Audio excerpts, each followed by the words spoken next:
விந்து அணுக்களை பாதிக்கும் உணவு என்னென்ன? பல்வேறு விஷயத்தினால் ஆண்மை குறைவு என்பது ஏற்பட்டு கொண்டே இருக்கிறது.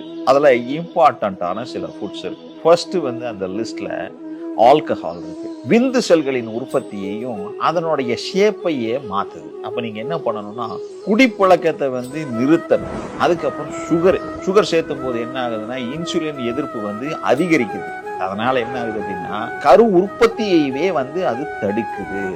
அதிகமா சுகரே எடுத்துக்கூடாது. அதிக கொழுப்புள்ள பால் பொருட்கள், அதாவது ஹை ஃபேட் டெய்ரி, ஈஸ்ட்ரோஜன் விந்து உற்பத்தியை குறைப்புக்கு வழிவகுக்கும். அதனாலையும் நம்ம ஸ்பெர்ம்ஸ் கவுண்ட் கம்மியாகும்.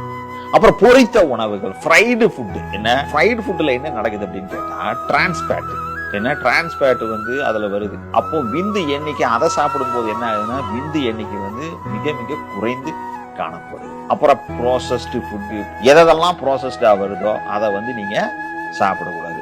இந்த மாதிரி உணவுகளை சாப்பிடும்போது நமக்கு என்ன ஆகுது அப்படின்னு கேட்டா ஆண்களின் விந்தணுக்கள் குறையும். ஸோ இந்த மாதிரி சிச்சுவேஷனை இந்த மாதிரி ஃபுட்ஸை நீங்க உங்களுடைய ஃபுட் லிஸ்ட்ல இருந்து எடுத்துருங்க.